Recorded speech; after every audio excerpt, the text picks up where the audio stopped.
Welcome to the 1 to 9 podcast for interesting insights and knowledge from animals and other beings within multidimensional realms.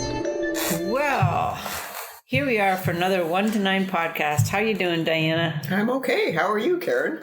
I'm pretty good.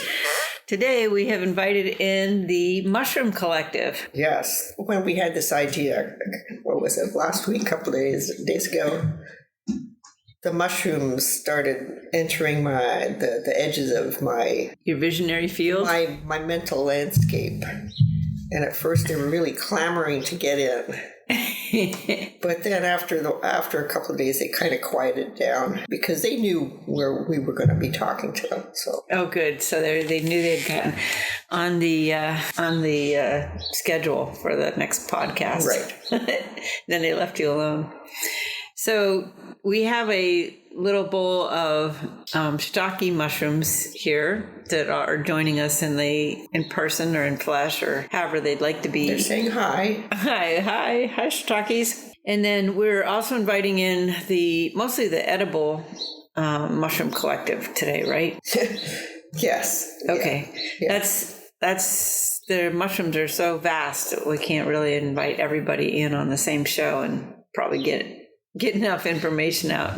Right. Okay. So the shiitakes are saying, we'd like to introduce ourselves. Okay. So they're not actually moving around and sort of like jumping up and whatever.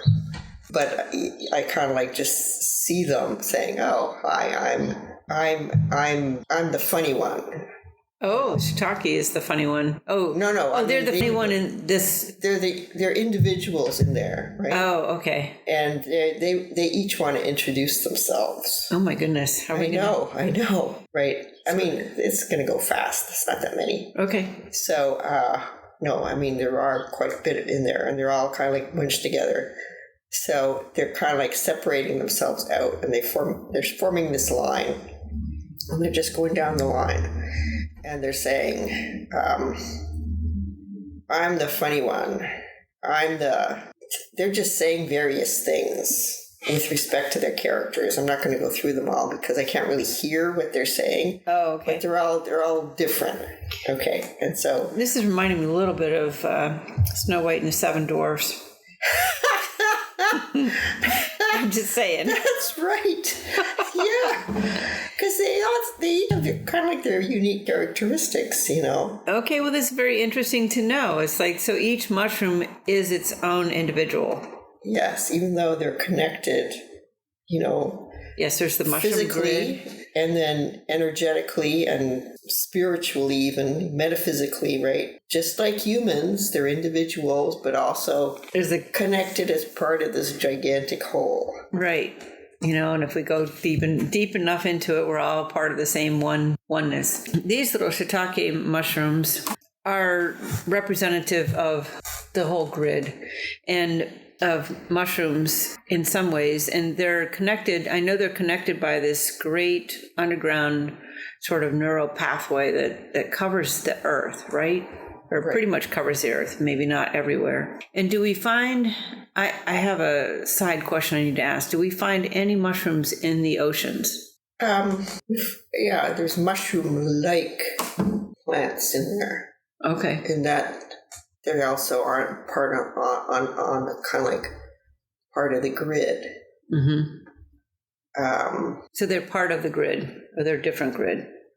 Well, it's a different grid because it's in the ocean rather than in the earth, but it's still somehow connected, meaning that sort of like the grids can communicate with each other. Okay, and that question partly came up because the dolphins have asked.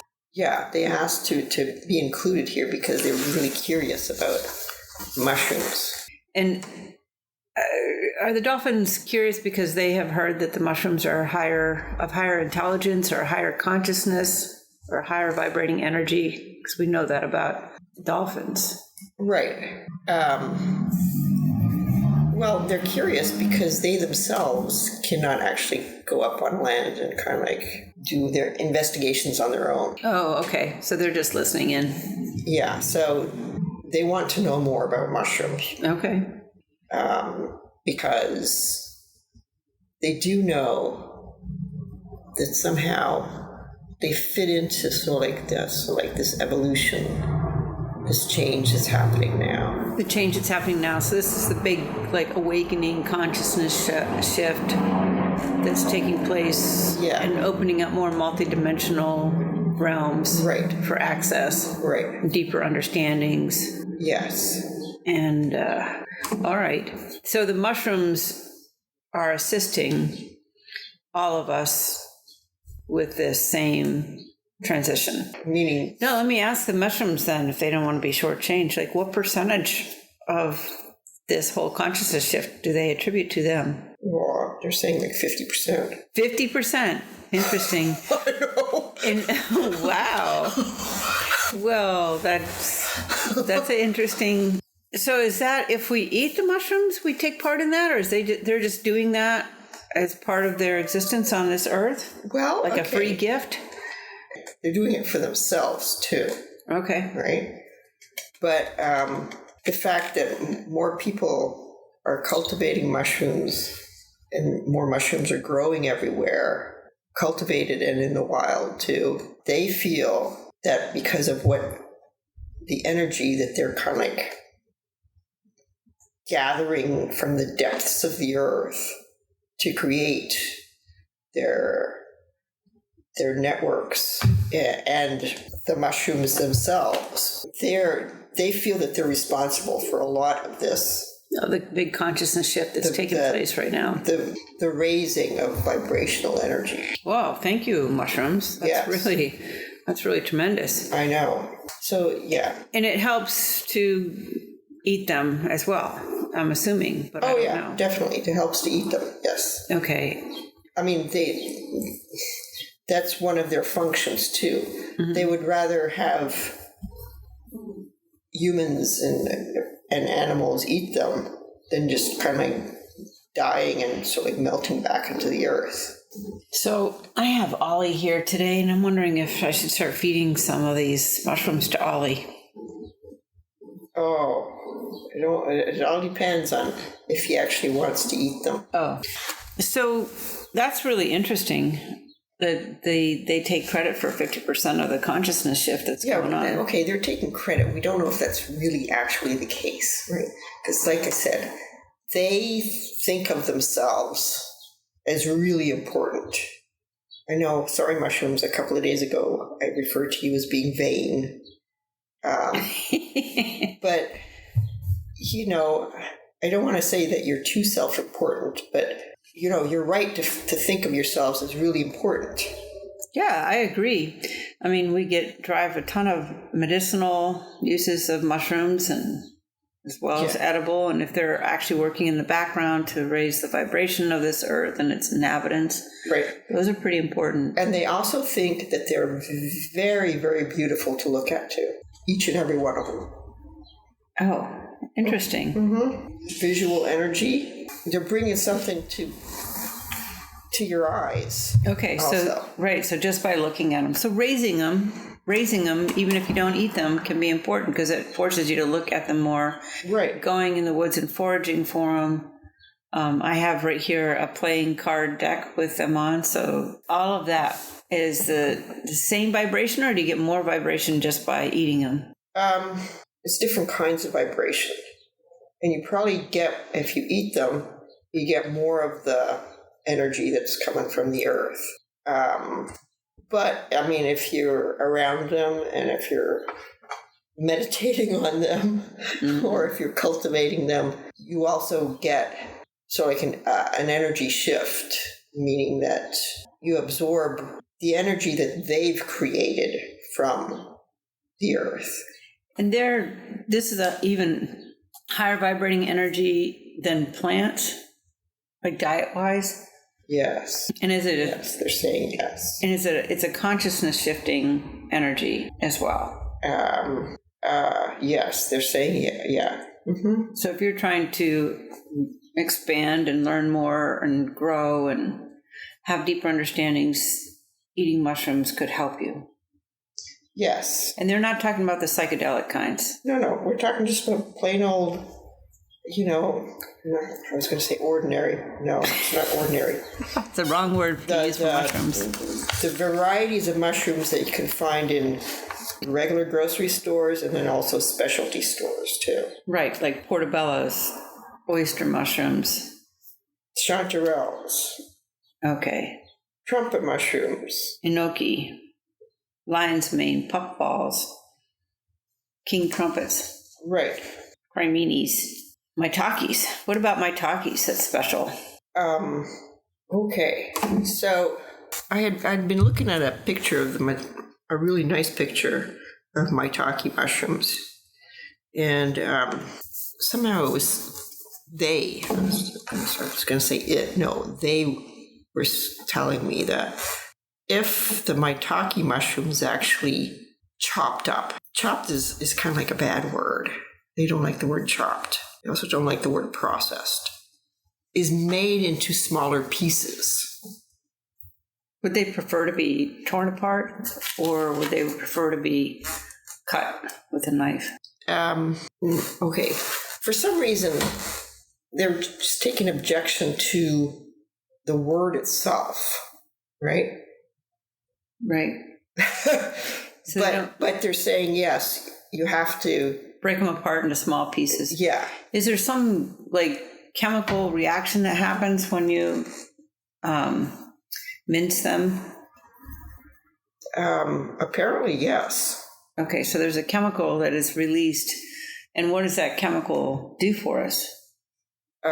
It kind of makes the energy in the mushroom, the vibration of the mushroom, it increases it quite a lot. And I feel like running out and getting some maitakes and mincing them up, and then from there I just toss them on my salad. You can put them on your salad. You can eat them raw, or you can lightly cook them. Lightly cook them.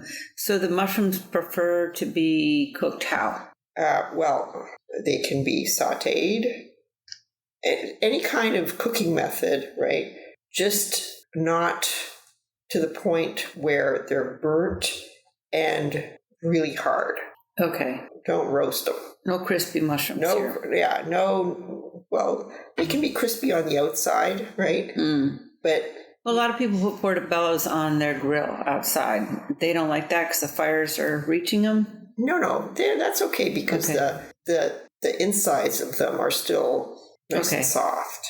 Just don't make them burnt crispy. Yeah. All right, what about drying them? Does that increase their energy or just preserve it? They're saying they don't really like drying. They don't like to be dried.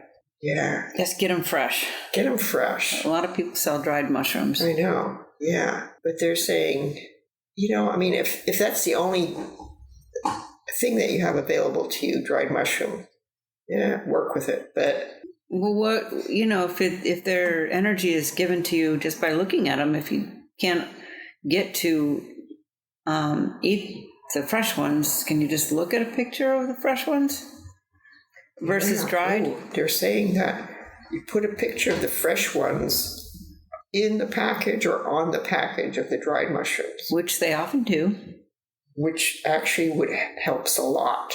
Oh, interesting. With the energy. So a photograph of the mushrooms can actually bring up the energy of the dried out mushrooms. Right. That's really interesting. Is there a mushroom that thinks that, besides the maitake, that thinks that people should eat a lot of them? Oh. They all think that people should eat. A lot of them. And is it should prefer them. Are we talking about 3 times a day? Oh, they're saying, I don't know, if you want to go overboard, do that. But then, you may get sick of us. Oh, yeah, that could happen.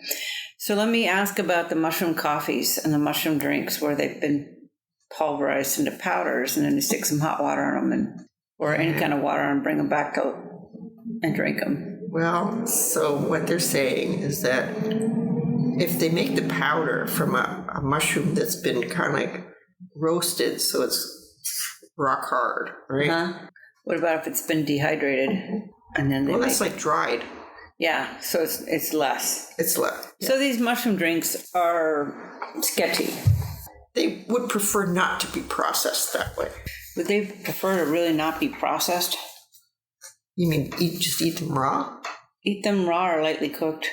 If by processed you mean just kind of like roasted and ground up, yeah. I guess. I'm not 100% sure how all these mushroom coffee people are grinding them up, but they're doing something to dry them out. So they could put them in a pill form, or they could put them in I guess those are mostly the medicinal ones, not the edible ones. Right. Which is a little different than... Yeah, but you're still consuming the medicinal ones. Right. So, okay. We can talk to the medicinal ones another podcast, too. Okay. Let's stick with the edible ones. I just was curious about the beverages that are all being made with them, if they like that type of preparation and use in general.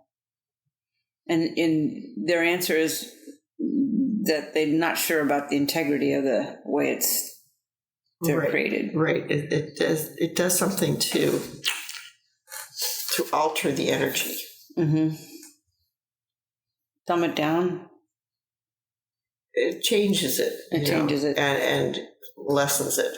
Okay, dims it. So, I mean, you may get some kind of mutated energy. Mm-hmm. So now we have established that these mushrooms are responsible for the 50% of the consciousness shift taking place on the earth now. Well, that's what they say. And they're very beautiful. Yes. And even if they come close to that 50% or somewhere high in there, even if they're above 10%, I'd be like forever grateful to the mushrooms, because it seems like that's a free thing that we can just count on them doing or thank them for doing. Right. And so, they're saying, get the word out. Get the word out. Get the word out. Have they seen the movie Fantastic Fungi? That's kind of like partly what's feeding into their appreciation of themselves. Oh, so the movie with the word fantastic fungi in it, title Fantastic Fungi. They think they're fantastic. And why not, right? Why not? And exactly. Why not? So there's a list of mushrooms I have here, like oyster mushrooms, morels, chanterelles, chicken of the woods, one of my favorites, enokis, lion's manes, puffballs, king trumpets, and creminis, or the baby portobellas. Is there any of those mushrooms that has a particular message for us?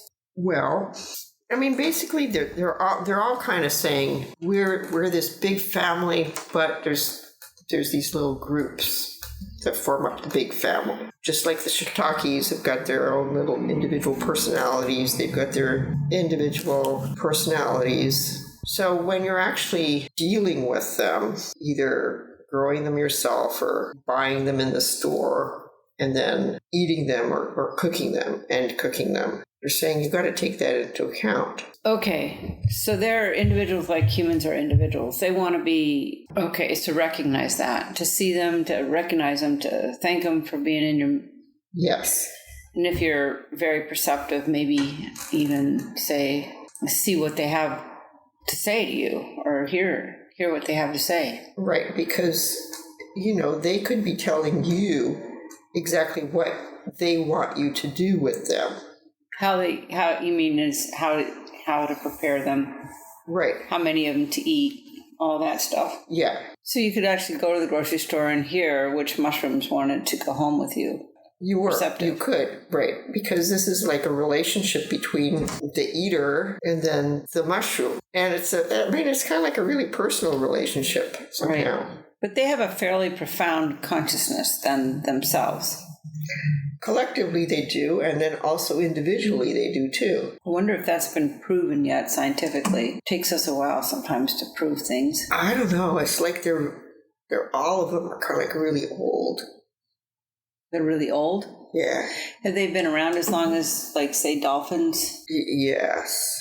And by saying they're all really old, does that mean that part of the first mushrooms are still with these new mushrooms? Yeah, and somehow later. It's like they've got their fungi networks, which go deep I mean, they go deep into the ground, and the networks never really die. So the networks are basically kind of like almost the same ones that were in existence when they first started. Interesting. Yeah, I know. That's why they say they're so old. So they've got kind of like wisdom of the earth. So do you gain some of that wisdom by eating them, or is it more just the inner consciousness shift? Oh, you gain some of that wisdom too. Dana, I have to ask you, don't you just want to reach over there and eat a shiitake? No. No. Don't you want to grab their wisdom, or you just want to look at them? No. I'm admiring them because each of them is a perfect little individual mushroom. And beautiful, too. And look at the little designs on top of them. Yes. You stop and notice. They each have like a little personal, like, flower of life type design on the very top of them. Right. Each of them has got its own personality and its own beauty. So I wonder. I don't want to steal anything from them either. Well, because what they give us willingly, right? Mm-hmm. But eating them wouldn't be stealing them; it'd be part of the process. No, right. Of receiving. Right, but it's kind of like this relationship between the eater and the mushroom. It's a little bit hard to. It's different than with plants somehow. Well, it's like animals. You can have this relationship with animals. Like eating a chicken might make you more fierce. You would have a relationship with the animal. We're used to sort of personifying animals and allowing them their certain consciousness level. Right. We're not as used to it with plants and fungi and... Yeah. So, I mean, they do think of themselves as more human-like than plants. Okay. And they share, in general, a greater consciousness. Okay. Different from a fairy or a gnome or something like that. Homunculi. Right. I'm sorry. I just learned a new word. And so that's what I was getting. So when the shiitakes wanted to introduce themselves individually, it's the little homunculi in them. Okay. Because they want to be recognized as their own individual. So since these mushrooms don't really live that long, what happens to the homunculi once the mushroom is no longer alive? Oh, well, the homunculi is the energy. Okay. Right? So if you eat the mushroom, right, basically ingesting the homunculi too becomes part of you. Right. And if the mushroom dies, then the homunculi kind of like the energy goes back into the network. If you ate it? No, if the mushroom is not eaten. Okay, so if you eat it, you get it, the homunculi. If they just die, the homunculi absorbs back into the network. So this is where the like consciousness expanding comes from, I guess. The homunculi and the mushrooms. It's a big leap to think of this. So if they have any detailed explanation, that would probably be really helpful. Like a mushroom is part of a network. It's wise because it's part of a network that's been around forever, and it brings forth that wisdom, and it comes up out of the ground. It blooms, so to speak. Then in that process of blooming, how does the homunculi gain additional consciousness? Well, it's kind of like it's the metaphysical manifestation of, so like the energy that the mushroom is bringing from the depths of the earth. Okay, so the earth is shifting itself, and the mushroom's basically alchemizing that into a new consciousness. Right. Very interesting. Yes. And the homunculi are part of that. Yeah, homunculi.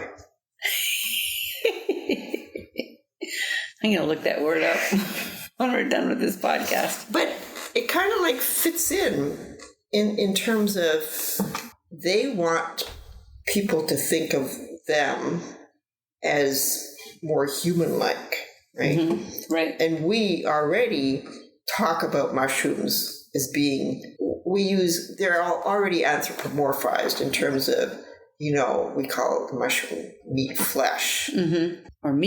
Or meat, right? Right. I don't know, various other things too, I guess. I can't think of any at the moment, but...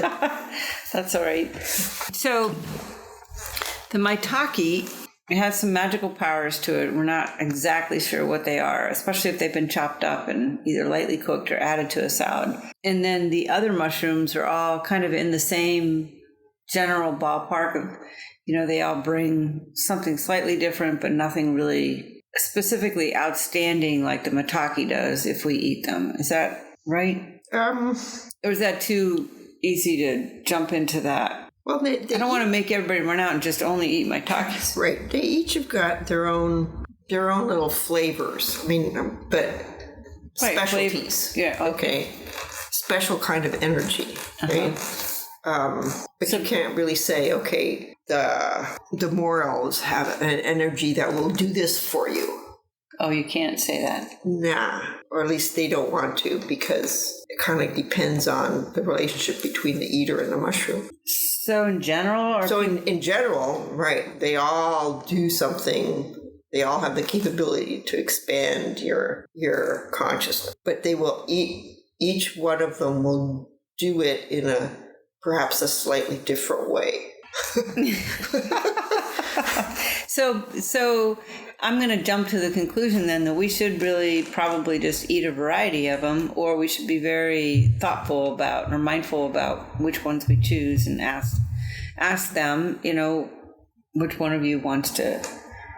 Which one of you, ask them, which one of you would actually benefit me the most at this? Right. I mean, that's kind of like a lengthy process, since you basically have to be looking at pictures of them. Or go to a store which has a great variety of mushrooms. Right. Well, I think most people are going to be restricted to the ones that are available to them, even if they saw pictures, unless they wanted to just sit there and meditate with the photograph. They could do that too. If the one spoke to them. Mm-hmm. So this is kind of revealing that these mushrooms have a consciousness, have a homunculi. Did I say it right? Homunculi. Homunculi. I'm never going to remember that. Homunculi. They are, well, I wouldn't say they have one. They are an homunculi, right? So this bowl of shiitakes here have homunculi, or is a bowl of homunculi. Little homunculi. Okay, one mushroom has got homunculus in it. And homunculi is plural. Right, okay. Of course. Thanks for pointing that out. Diana has many PhDs in literature and stuff. I'm just an artist. Is there any message that the mushrooms want for us globally to take away from this that they haven't already given us? Spread the word. They want more people to become familiar with more varieties of mushrooms and discover how fabulous they are. But all right, that's awesome. But the motivation for people doing that is usually just selfish. They want to discover them because they want to become fabulous too, like the mushrooms. Well, no, okay. Expand their consciousness. People may have many, many different motivations. Right? If they're cooks, they want to have added flavors to their foods, make their food more delicious. Right? Or nutritious. Some of us cooks or nutritious, exactly. Some of us cooks care about nutrition. Right. Or... Right, we have the medicinals, we have the psychedelics. There's a lot of reasons that people would want to get involved in mushrooms. Right. But I'm just saying everything's saying... And so the more you are involved with them, mm-hmm. the more you will be able to tap into kind of like the mushroom network. Okay. Now, we're not specifically talking about psychedelics here, but some psychedelic mushrooms are quote-unquote edible as well. And are they part of what's communicating to us now, or should that be a separate conversation? No, that's kind of like the edible mushrooms are here. Okay, just the edible mushrooms. Just want to make sure we're clarifying that. Right. All right, so the fabulous mushrooms... which is similar to fantastic fungi, right? Right. More people need to know about them. They are assisting in the consciousness shift of this world. You can be part of it by looking at them or eating them. Be mindful about your approach to mushrooms. Yeah, you treat them with respect. Treat them with respect because they have homunculi in them, and so they're basically individual consciousness, each mushroom. That's right. I have to just ask them, like, can you tap into an enoki right now? Because that always comes like a crowd of mushrooms. And are we supposed to like look at each individual in that crowd and say, hey, which one of you? Or can that be handled as a crowd? Well, it can be handled as a crowd, but you have to consciously realize the crowd is formed up of little individuals. Right. Little individual homunculi. Yeah. Sounds like monkeys. And do the dolphins have a question? No, they're saying that this is all really interesting. It's like we didn't know any of this before. They're saying that there are some plants, organisms that they know of in the ocean that also have this kind of like network. It could be a coral. Would coral be one of them, or? Yeah, I guess so. It's either like somehow a network that's in the water, okay, or also, in the ocean floor. And so I guess they're realizing now that the same thing is actually happening on land, that there are these organisms with individual consciousnesses that are part of this immense network that's really old and is helping to shift the consciousness. Right. I mean, this is why they were curious, because they could actually not go and see this for themselves. So the dolphins can spread the word as well about the fantastic. Yes. And that they're having help that they have this immense helpers on Earth, that they're not responsible for just doing it in the ocean. No, that's true. Maybe they can sort of communicate. They can open up communications between them, the fungi and the fungi network, their own network that encircles the land part of the Earth, and the ocean part of the Earth could start communicating and maybe amplify what's going on. Right. No, I mean, they're saying, no, they're already doing that. Okay. Excellent. Any final last comments? From the mushrooms? From the mushrooms? Oh, no, they're just jumping up and down saying, yay, yay, yay, yay. All right. Well, thank you, Diana, and thank you, mushrooms. And I will never think of you as anything but fantastic from now on. That's right. We are fantastic. All right. Thank you. Thank you. Bye. That's all for this episode of the 1 to 9 podcast. Thank you for listening, and please sign up for our newsletter at 1to9podcast.com.